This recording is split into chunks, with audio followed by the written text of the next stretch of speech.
왕의 아이를 낳았던 한 여인이 마치 죄인처럼 궁궐 밖으로 내던져집니다. 그녀의 이름 앞에는 한때 정일품빈이라는 화려한 명칭이 붙어 있었습니다. 국왕의 극진한 총애를 한 몸에 받았고 구중궁궐 안에서 여인이 오를 수 있는 가장 높은 곳까지 올라갔던 분이었죠. 하지만 숨이 잦아드는 그 찰나 그녀의 신부는 바닥을 알 수 없을 만큼 추락해버립니다. 사위가 고요한 깊은 밤 조선의 심장 경복궁 한복판에서 기이한 행렬이 움직이기 시작합니다.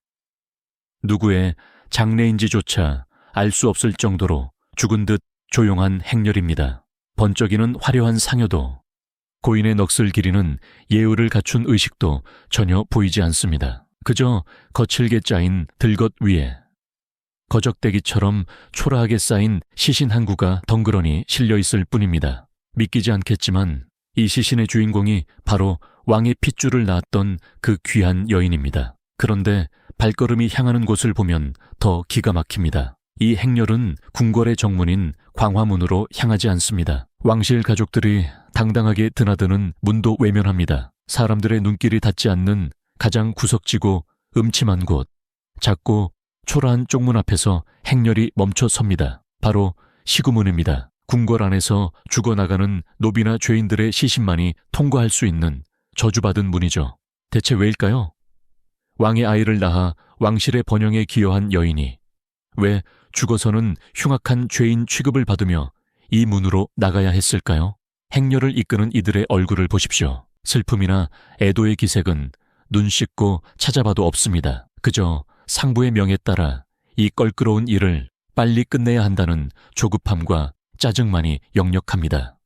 문 밖으로 내던져진 시신은 어떤 격식도 없이 거칠게 옮겨집니다. 그녀가 목숨 걸고 낳았던 왕자는 친어머니의 이 마지막 길을 배웅하는 것조차 허락되지 않았습니다. 법도가 그녀의 모성보다 엄격했기 때문입니다. 이상하지 않습니까? 분명 그녀는 궁궐에서 가장 높은 자리에 앉아 세상을 다 가졌던 여인이었습니다. 그런데 죽음을 맞이하는 순간 그 모든 영화는 연기처럼 사라지고 아무 의미도 없어져 버렸습니다. 우리는 흔히 후궁하면 왕의 사랑을 독차지하고 권력을 휘두르며 궁궐을 쥐락펴락하는 이미지를 떠올립니다. 하지만 실제 실록 속에 박제된 기록들은 전혀 다른 이야기를 우리에게 속삭입니다. 왕의 여인이라는 자리는 사실 권력의 정점이 아니라 언제든 쓰고 버려질 수 있는 소모품에 불과했다는 사실을 말이죠. 왕의 아이를 낳았어도 달라지는 건 없었습니다. 오히려 아이를 낳는 그 소임이 끝나고 나면 그녀들은 왕실이라는 거대한 기계에 더 이상 필요 없는 부품이 되어버립니다. 대체 무엇 때문에 이런 비극이 반복된 걸까요? 왕의 핏줄을 이은 여인들이 왜 이토록 잔혹하고 비참한 결말을 맞이해야만 했을까요? 지금부터 그들이 어떻게 선택되고 어떻게 이용당하다 버려졌는지, 그리고 왜 그 마지막이 이토록 시릴 만큼 잔인할 수밖에 없었는지, 실록에 먼지 쌓인 기록들을 따라 그 슬픈 흔적을 하나씩 추적해 보겠습니다. 그런데 말입니다. 더 소름 끼치는 사실은 따로 있었습니다. 방금 우리가 마주했던 그 장면, 왕의 아이를 낳고도 시구문 밖으로 버려진 여인의 비극이 놀랍게도 단 한 번의 우연이 아니었다는 점입니다. 실록을 한 페이지씩 조심스럽게 들춰보면 이런 비참한 기록들이 무섭도록 반복해서 등장합니다. 분명히 왕의 아이를 낳았고 한때는 온 궁궐이 그녀의 발 아래에 있었던 귀한 분들입니다. 그런데 어느 순간 그들은 이름도 없이 역사의 뒤향일로 사라집니다. 장례 기록은 누가 볼까 무서운 듯 대충 처리되고, 어떤 경우에는 마치 처음부터 존재하지 않았던 사람처럼 흔적조차 희미하게 지워져 있습니다. 정말 이상한 일 아닙니까? 왕의 귀한 혈통을 이어준 존재라면 오히려 왕실 차원에서 끝까지 보호하고 예우하는 게 상식일 텐데 말이죠. 하지만 냉혹한 현실은 정반대였습니다. 아이를 낳는 순간까지는 생산의 도구로서 절실히 필요했지만 일단 아이가 태어나고 나면 그녀들의 삶은 그 누구도 보장해주지 않았습니다. 아니, 더 정확히 말하자면 아이가 태어난 바로 그 순간부터 그녀들의 운명은 걷잡을 수 없는 파멸의 소용돌이 속으로 밀려 들어가기 시작했습니다. 여기서 우리는 한 가지 더 기묘한 사실에 주목해야 합니다. 바로 그녀들이 목숨 걸고 낳은 아이들입니다. 분명 자신의 배 아파 낳은 내 자식인데 시간이 흐를수록 그 아이는 더 이상 그녀의 소유가 아니게 됩니다. 아이는 점점 어머니의 품을 떠나 궁궐의 차가운 중심부로 들어갑니다. 그리고 어느 순간부터 그 아이는 낳아준 친어머니가 아닌 전혀 다른 여인을 향해 어머니라 부르며 무릎을 꿇기 시작합니다. 그렇다면 내 모든 것을 바쳐 아이를 낳은 그 여인은 도대체 무엇이 되는 걸까요? 실록에는 더 믿기 힘든 기록도 남아 있습니다. 어떤 후궁은 아들을 낳은 직후 오히려 더 빠르게 궁궐의 변두리로 밀려났습니다. 심지어 왕의 총애를 듬뿍 받던 시절보다 아이를 낳고 난 이후에 신변이 더 위험해졌다는 기록까지 버젓이 등장합니다. 이건 단순히 마음이 변해서 생기는 냉대의 문제가 아닙니다. 무언가 거대하고 보이지 않는 시스템의 기준이 작동하고 있었고 그 비정한 규칙에 따라 누군가는 왕실의 일원으로 살아남고 누군가는 소리 소문 없이 제거되고 있었던 것입니다. 그 잔혹한 기준은 대체 무엇이었을까요? 왕의 변덕스러운 사랑이었을까요?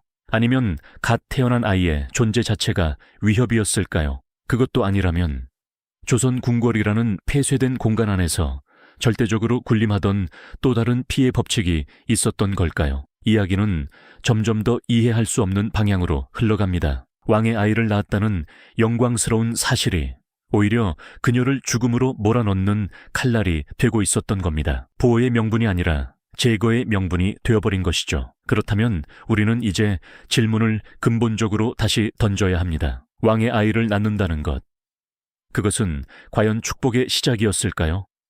아니면 처음부터 비극적인 종말이 예정된 저주의 시작이었을까요? 이제 그 견고한 비극의 구조를 하나씩 파헤쳐보려 합니다. 왜 이 화려한 궁궐에서는 아이를 낳은 여인들이 유령처럼 사라져야만 했는지 말입니다. 그리고 그 거대한 비극의 중심에서 모든 생사를 결정짓던 단 하나의 존재가 서서히 모습을 드러냅니다. 그 비극의 소용돌이 중심에 한 여인이 서 있었습니다. 그녀는 세도가의 금지옥엽 딸도 명문가의 품격 있는 여식도 아니었습니다. 궁궐의 가장 낮은 곳, 볕도 잘 들지 않는 그늘진 곳에서 물을 깃고 한겨울 찬물에 손이 터져가며 빨래를 하던 이름 없는 나인이었습니다. 누구도 눈길 한번 주지 않던 존재, 이름조차 기록에 남지 못할 뻔한 그녀였습니다. 그런데 단 한 번의 우연한 밤이 그녀의 모든 것을 송두리째 바꿔놓습니다. 어느 날 밤 왕이 그녀를 불렀던 것입니다. 그날 이후 그녀는 더 이상 평범한 나인이 아니었습니다. 어제까지만 해도 상전들의 눈치를 보며 고개를 숙이고 살던 여인이 하루아침에 마노라라는 존칭으로 불리기 시작합니다. 사람들의 태도는 180도 바뀌었고 그녀를 바라보는 눈빛에는 경외심이 담긴 듯 했습니다. 하지만 그 눈빛들을 자세히 들여다보면 무언가 이상했습니다. 그건 존중이 아니었습니다. 오히려 날카롭게 벼려진 적예와 질투가 숨어 있었죠. 대체 왜 그랬을까요? 그녀가 차지한 그 자리는 원래부터 주인들이 정해져 있었기 때문입니다. 가문의 명예를 걸고 들어온 콧대 높은 간택 후궁들, 그리고 이미 궁궐 내에서 권력의 줄을 꽉 잡고 있던 상위 후궁들, 그 서슬 퍼런 전쟁터 사이에 아무런 배경도 힘도 없는 미천한 여인이 갑자기 끼어든 꼴이었으니까요. 그 순간부터 그녀의 일상은 궁궐에서 가장 위험한 줄타기가 됩니다. 겉보기엔 평온했습니다. 비단 옷을 입고 맛난 음식을 먹었죠. 하지만 보이지 않는 어둠 속에서는 이미 소리 없는 전쟁이 시작되고 있었습니다. 그녀가 마시는 찬물, 매일 입는 저고리, 심지어 산책을 나가는 길목 하나하나까지 누군가의 싸늘한 시선이 뱀처럼 따라붙었습니다. 그리고 얼마 지나지 않아 그녀의 삶을 다시 한번 뒤흔들 거대한 변화가 찾아옵니다. 그녀의 배가 조금씩 불러오기 시작한 것입니다. 이 소식이 대궐에 전해진 순간 궁궐의 공기는 문자 그대로 완전히 얼어붙었습니다. 거칠애 뿐인 축하의 말들이 쏟아졌지만 사람들의 머릿속은 이미 복잡한 계산기로 두들겨지고 있었습니다. 아들인가? 아니면 딸인가? 만약 아들이라면 대체 누구의 자리를 가장 먼저 위협하게 될 것인가? 이제 그녀의 임신은 개인의 축복이 아니었습니다. 궁궐 전체의 권력 지도를 뒤엎을 수 있는 대형 사건이 되어버린 것이죠. 특히 세력과 가문을 등에 업고 들어온 간택 후궁들에게 이 소식은 사형 선고나 다름없었습니다. 자신들보다 한참이나 천한 출신의 여인이 먼저 왕자를 낳아 왕의 마음을 훔칠지도 모른다는 사실. 그것은 참을 수 없는 굴욕이자 가문의 존립을 뒤흔드는 공포였습니다. 그날 이후 그녀의 처소 주변에서는 기이한 일들이 반복됩니다. 잘 다려진 약재의 색이 미묘하게 변해 있고 음식에서는 생전 처음 맡아보는 비릿한 향이 느껴집니다. 밤마다 방 밖에서는 정체 모를 발소리와 낮은 속삭임이 들려오죠. 겉으로는 아무 문제 없어 보이지만 분명히 무언가가 그녀와 아이를 향해 서서히 목을 조여오고 있었습니다. 그녀는 본능적으로 깨닫기 시작합니다. 이곳 궁궐에서는 아이를 낳는다는 게 생존의 보증수표가 아니라 오히려 그 순간부터 목숨을 건 진짜 지옥문이 열린다는 사실을 말이죠. 그렇다면 과연 그녀는 이 잔인한 싸움에서 끝까지 살아남을 수 있었을까요? 아니면 우리가 이야기의 서두에서 보았던 시구문 밖으로 쓸쓸히 내던져진 그 시신의 주인공이 바로 그녀였을까요? 이제 그녀의 인생에서 가장 찬란하면서도 가장 위험한 그 결전의 순간이 다가오고 있습니다. 어느 긴장된 아침, 후궁의 처소에서 다급한 보고가 올라옵니다. 회임하셨습니다. 이 한마디에 궁궐의 모든 시계가 멈춘 듯 정적이 흐릅니다. 그리고 그 소동의 한가운데 이름조차 기록에서 가물가물한 한 여인이 서 있었습니다. 그녀는 이미 과거에 한 번 아이를 잃었던 아픈 기억이 있었습니다. 그래서 이번이 자신에게 허락된 마지막 기회라는 걸, 이번에도 실패하면 궁궐이라는 거대한 무덤에서 연경 사라질 것이라는 걸 누구보다 뼈저리게 알고 있었죠. 처음 얼마 동안은 이상하리만큼 조용했습니다. 산실청이 꾸려지고 내로라 하는 상궁들과 의녀들이 배치되면서 물샐 틈 없는 감시가 시작되었습니다. 물 한 잔, 약 한 첩까지 철저한 검토를 거치는 겉보기엔 완벽한 철통 보안이었습니다. 하지만 바로 그 빈틈없는 보호 속에 가장 잔인한 함정이 도사리고 있었습니다. 평화롭던 어느 날, 그녀가 매일 마시던 탕약의 맛이 아주 미세하게 달라지기 시작합니다. 정말 미세한 차이였습니다.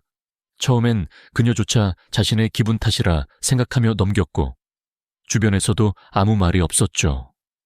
하지만 그날 밤 그녀의 뱃속에서 도저히 설명할 수 없는 기괴한 통증이 치밀어 오릅니다. 태동과는 결이 다른, 마치 안에서 누군가 날카로운 칼로 도려내는 듯한 고통이었습니다. 식은땀이 비 오듯 쏟아지고 숨이 턱턱 막혀옵니다. 그 순간 공포와 함께 그녀의 뇌리를 스치는 생각 하나가 있었습니다. 이번에도 예전과 똑같은 수법인가? 그녀는 직감적으로 알고 있었습니다. 이 통증이 무엇을 예고하는지 말입니다. 다음 날 아침 그녀는 죽을 힘을 다해 탕약을 거부합니다. 하지만 그녀를 모시는 상궁들은 눈 하나 깜짝하지 않고 다시 약사발을 들이밉니다. 전하, 태아를 안정시키려면 반드시 드셔야 하는 귀한 약입니다. 평범하기 짝이 없는 그 말 한마디가 그날따라 섬뜩한 저주처럼 방 안을 가득 채웁니다. 그리고 그때 그녀는 보고야 말았습니다. 아니 자신을 내려다보던 한 상궁의 눈동자. 슬픔도 걱정도 기쁨도 없는 그저 기계처럼 차갑고 고요한 그 눈빛. 그 찰나의 눈빛을 마주하는 순간 그녀는 온몸이 얼어붙는 전율을 느낍니다. 이건 실수가 아닙니다. 이건 어쩔 수 없는 사고도 아니었습니다. 누군가 위에서 아주 치밀하고 의도적으로 자신의 아이를 지워버리려 한다는 것을 확신한 것이죠. 하지만 진짜 소름 끼치는 사실은 그 뒤에 숨어 있었습니다. 이 모든 살인 계획이 너무나도 정상적인 절차 속에서 이루어지고 있었다는 점입니다. 약재는 공식적인 검사를 통과했습니다. 은수저를 담가봐도 아무런 색의 변화가 없었습니다. 최고 실력의 의녀들도 진맥 후 아무 이상 없습니다 라고 입을 모았습니다. 모든 매뉴얼은 완벽했습니다. 그런데도 정작 그녀의 몸은 안에서부터 시커멓게 썩어 들어가고 있었습니다. 그날 새벽 그녀는 처절한 결심을 합니다. 그냥 죽지는 않겠다고. 내 아이를 이렇게 보낼 수는 없다고 말이죠. 그녀는 모두가 잠든 고요한 시간, 떨리는 손으로 자신의 탕약 그릇을 바닥에 엎어버립니다. 그리고 쏟아진 액체를 손가락 끝으로 찍어 코끝에 가져다 댑니다. 그 순간 아주 가늘고 비릿한 냄새가 코끝을 스칩니다. 인간이라면 본능적으로 거부감을 느끼게 되는, 아주 희미하지만 분명하게 섞여 있는 그 죽음의 신호. 그녀는 이제 100% 확신합니다. 이건 아이를 위한 약이 아니라 아이를 죽이기 위한 독이었다는 것을요. 하지만 진짜 비극은 이제부터였습니다. 그녀가 그 비밀을 알아차린 바로 그 순간, 그녀는 보호받아야 할 임신한 후궁에서 반드시 입을 막아야 할 제거 대상으로 신분이 바뀌어버린 것입니다. 그날 이후 처소 주변의 경계는 전보다 수십 배는 더 엄격해졌습니다. 겉으로는 그녀의 안정을 위해 외부인을 차단한다는 명목이었지만 실상은 달랐습니다. 그녀를 단 한 발자국도 밖으로 나가지 못하게 묶어두는 창살 없는 감옥이 된 것이죠. 이제 그녀 앞에 놓인 선택지는 두 가지뿐이었습니다. 아무것도 모르는 척 독이 든 약을 마시며 아이와 함께 서서히 죽어갈 것인가, 아니면 이 거대한 궁궐 시스템 전체를 적으로 돌리고 목숨을 건 탈출을 감행할 것인가. 그리고 바로 그 절망적인 순간, 산실청 담장 너머에서 또 다른 은밀한 움직임이 시작됩니다. 누군가가 그녀가 약을 거부했다는 사실을 이미 윗선에 보고했던 것입니다. 과연 이 촘촘한 죽음의 그물을 설계한 진짜 흑막은 누구였을까요? 그리고 더 잔인한 질문이 우리를 기다립니다. 이 가녀린 여인은 과연 이 거대한 독사의 굴에서 무사히 빠져나갈 수 있었을까요? 궁궐의 그 찬란한 권세와 영광이라는 것, 결국 단 한 사람, 국왕의 변덕스러운 숨결 하나에 대롱대롱 매달려 있는 덧없는 환상이었습니다. 후궁들에게 왕의 총애는 자신을 지켜주는 유일한 성벽이자 숨구멍이었죠. 하지만 그 성벽이 무너지는 날, 즉 왕이 승하하는 그 순간, 후궁들의 시계는 잔인할 정도로 딱 멈춰버립니다. 왕의 시신이 차에 식기도 전에 후궁들이 머물던 화려한 정악에는 서늘한 죽음의 기운이 먼저 찾아듭니다. 이제 그녀들은 왕의 여인이 아니라 새로 등극할 왕과 대비에게는 그저 처치곤란한 선왕의 흔적일 뿐입니다. 여러분, 왕이 세상을 떠난 직후 후궁들이 마주하는 첫 번째 현실이 무엇인지 상상이 가십니까? 그것은 바로 완벽한 고립입니다. 어제까지만 해도 아부하는 이들로 문전성시를 이루던 처소에는 발길이 뚝 끊기고 평소 그녀를 시기하던 세력들이 기다렸다는 듯 날카로운 독서를 내뱉기 시작합니다.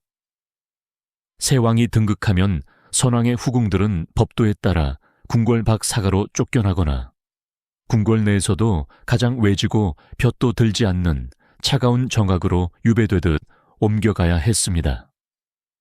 평생 화려한 비단옷을 감고 기름진 음식을 먹으며 왕의 사랑을 받던 여인들이 하루아침에 온기 한 점 없는 냉골 바닥에서 짐승처럼 갇히는 신세가 되는 것입니다. 더욱 처절한 것은 종교와 관습의 탈을 쓴 강제적 은둔이었습니다. 조선 초기에만 해도 왕이 죽으면 후궁들의 머리를 강제로 깎아 비구니로 만들거나 산속 깊은 절방에 가두어 평생 선왕의 명복이나 빌게 했습니다. 말이 좋아, 명복이지. 사실상 세상과의 연을 끊어버리는 사회적 타살이나 다름없었습니다. 젊은 날의 청춘을 다 바쳐 왕을 모시고 아이까지 낳았건만 돌아오는 보상은 창살 없는 감옥에서의 고독한 노후였습니다. 그녀들이 기거하던 자경전이나 자경당 같은 전각들은 이름만 복을 기리는 곳이었을 뿐 실제로는 밤마다 여인들의 맺힌 흐느낌이 담장을 넘지 못하고 맴도는 슬픔의 수용소였습니다. 특히 왕자를 낳았던 후궁들의 운명은 더욱 가혹했습니다. 만약 그녀가 낳은 왕자가 새 왕에게 조금이라도 위협적인 존재로 간주된다면 후궁은 아들의 목숨을 담보로 협박을 당하거나 아예 생이별을 강요받았습니다. 데비마마의 명이다라는 짧은 교지 한 장에 후궁은 아들의 얼굴 한번 만져보지 못한 채 유배지에 가까운 사가로 내쫓겼습니다. 그곳에서 그녀들은 혹시라도 아들에게 해가 갈까봐의 숨소리조차 크게 내지 못한 채 죽은 듯이 남은 생을 버텨야 했습니다. 실록의 행간을 자세히 읽어보면 왕이 죽은 뒤 스스로 목숨을 끊거나 영양실조와 화병으로 급사한 후궁들의 이야기가 아주 짧고 건조하게 기록되어 있습니다. 화려했던 권력의 정점에서 가장 비참한 밑바닥으로 추락하는 그 심리적 고통을 그녀들은 온몸으로 감내해야 했습니다. 자신을 안아주던 따뜻한 왕의 손길이 차가운 시신이 된 그 순간 후궁들에게 남은 자각은 단 하나였습니다. 왕실의 번영이라는 거창한 명분 아래 철저히 이용당하고 버려진, 이제는 쓸모없어진 소모품이라는 잔인한 현실 말이죠. 등불조차 켜지지 않는 궁궐 구석방에서 그녀들은 무슨 생각을 하며 그 긴 밤을 지새웠을까요? 이제 그녀들의 비극은 인생의 종말을 넘어 죽어서까지 이어지는 지독한 차별로 치닫습니다. 왕의 죽음과 함께 시작된 추락은 죽음 그 자체보다 더 잔혹한 결말로 우리를 안내합니다. 여러분, 조선이라는 나라는 예법에 살고 예법에 죽는 나라였습니다. 하지만 그 철두철미한 예법조차 후궁들에게는 단 한 치의 자비도 베풀지 않았습니다. 왕의 아이를 낳고 정일품빈의 자리까지 올랐던 고귀한 여인이라 할지라도 그녀의 마지막은 왕실의 정식 일원이 아닌 철저한 타인으로서 매정하게 처리되었습니다. 가장 먼저 맞닥뜨리는 비극은 시신을 운구하는 과정입니다. 국왕이나 왕비가 세상을 떠나면 온 나라가 곡소리로 가득 차고 거대한 궁궐의 정문이 활짝 열립니다. 하지만 후궁의 시신은 그 당당한 문을 절대 통과할 수 없었습니다. 그녀들은 살아생전 왕의 가장 은밀한 침소를 드나들며 사랑을 나누었지만 죽어서 나가는 길은 궁궐 구석의 작고 초라한 쪽문, 즉 시구문뿐이었습니다. 이 시신이 나가는 문이라는 뜻의 그 좁고 침침한 통로를 통해 한때 권세를 누리던 여인의 육신은 마치 쓸모없는 폐기물처럼 궐 밖으로 실려 나갔습니다. 사후의 안식처 또한 가슴 아프기 그지없습니다. 조선의 왕과 왕비는 사후에도 능에 모셔져 대대로 제사를 받으며 영원한 결합을 약속받습니다. 하지만 후궁은 아무리 왕의 총애를 받았어도 왕릉의 신성한 구역 안에 발을 들일 수 없었습니다. 그녀들의 무덤은 원이나 묘라는 낮은 격식으로 불리며 왕릉에서 멀리 떨어진 외진 상이슬게 쓸쓸히 조성되었습니다. 죽어서도 남편 곁에 눕지 못하고 자신이 낳은 아들의 극진한 효도를 받는 것조차 법도에 어긋난다는 신하들의 서슬 퍼런 반대에 가로막혔습니다. 실제로 실록을 보면 아들이 왕이 된 경우에도 생모인 후궁의 묘소를 제대로 돌보지 못해 가슴을 치며 우는 왕들의 기록이 종종 나옵니다. 신하들은 후궁은 어디까지나 신하의 도리를 다해야 하는 존재이므로 왕실의 격에 맞추어 장례를 치르는 것은 나라의 근본을 흔드는 일이라며 끊임없이 왕을 압박했습니다. 결국 왕의 어머니라 할지라도 무덤 앞에는 왕의 후궁이라는 차가운 수식어만이 외롭게 남았고 어떤 이들은 무덤의 위치조차 제대로 기록되지 않아 세월 속에 연경 잊혀야 했습니다. 이것이 바로 왕의 아이를 낳고도 버려진 여인들이 맞이한 최종적인 모습입니다. 살아서는 왕실의 대를 잇는 생산의 도구로 철저히 이용당했고 죽어서는 왕실의 순수성을 해치는 불순물 취급을 받으며 격리된 것입니다. 화려한 당의를 입고 왕의 사랑을 속삭이던 그 입술이 흙으로 돌아가는 순간까지 조선의 시스템은 그녀가 남긴 모든 흔적을 지워버리려 애썼습니다. 이름 없는 묘비 아래 묻힌 그녀들이 마지막으로 남긴 유언은 무엇이었을까요? 아마 권력에 대한 욕망이 아니라 그저 한 사람의 아내로, 한 아이의 어머니로 온전히 기억되고 싶다는 소박하고도 불가능한 꿈이었을지도 모릅니다. 이제 우리는 궁궐의 차가운 바닥에 피눈물을 뿌리며 사라져간 여인들의 발자취를 뒤로하고 역사의 거울 앞에 한번 서보려 합니다. 여러분, 우리가 사극에서 보았던 그 화려한 빈과 귀인들의 모습은 어쩌면 조선이라는 거대한 유교 국가가 씌워놓은 기만적인 화관이었을지도 모릅니다. 겉으로는 온갖 부귀영화를 누리는 듯 보였지만 실상 그녀들은 단 한순간도 자기 자신으로 살지 못했습니다. 그녀들의 몸은 왕실의 번영을 위한 공공의 재산이었고 그녀들의 감정은 철저히 통제되어야 할 불온한 욕망으로 취급되었습니다. 조선이라는 시스템은 후궁들에게 아주 잔인한 거래를 제안했던 셈입니다. 네 몸을 바쳐 왕자를 낳는다면 가문의 영광을 주겠다. 하지만 그 대가로 너의 모성과 인격, 그리고 죽음 이후에 안식까지 모두 포기하라는 냉혹한 계약 말이죠. 이 비정한 시스템은 왕실의 안정을 유지하는 데는 성공했을지 모르나 그 대가로 수백 년간 수천 명 여인의 삶을 제물로 바쳤습니다. 후궁은 결코 왕비의 자리를 노리는 탐욕스러운 악녀도 왕의 사랑만을 갈구하는 수동적인 꽃도 아니었습니다. 그녀들은 그저 비정한 시대가 설계한 좁디 좁은 외나무다리 위에서 자식과 자신의 생존을 위해 처절하게 몸부림치던 평범한 인간이었을 뿐입니다. 오늘날 우리는 그녀들을 어떻게 기억해야 할까요?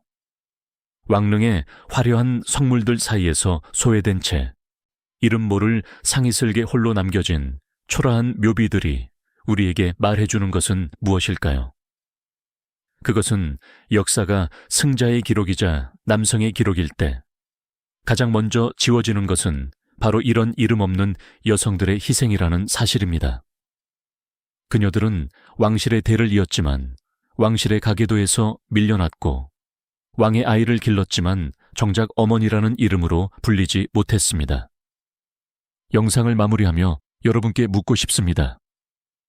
만약 그녀들에게 다시 한번 삶의 선택권이 주어진다면 그녀들은 또다시 그 화려하지만 숨막히는 구중궁궐의 담장을 넘었을까요? 아마도 그녀들이 진심으로 꿈꿨던 것은 정일품빈이라는 무거운 왕관보다 김이 모락모락 나는 따뜻한 밥상을 두고 아이와 마주 앉아 어머니라 불리며 웃을 수 있는 그 소박한 저녁이었을지 모릅니다. 구중궁궐의 깊은 밤, 단청 끝에 매달린 풍경 소리가 유난히 구슬프게 들릴 때가 있습니다. 누군가는 그것을 그저 바람소리라 하겠지만 이제 우리는 압니다. 그것은 역사의 뒤양일로 소리 없이 사라져간, 하지만 누구보다 뜨겁게 살다간 여인들의 맺힌 흐느낌이라는 것을요. 그녀들의 비극적인 삶을 기억해주는 것, 그것이 오늘날 우리가 역사를 마주하는 가장 인간적인 태도가 아닐까요? 조선의 화려한 궁궐 뒤편, 차가운 쪽문으로 던져줘야 했던 그 여인들의 영혼이 이제는 부디 자신이 낳은 아이의 곁에서 영원하고 따뜻한 안식을 찾았기를 바라며 이야기를 마칩니다.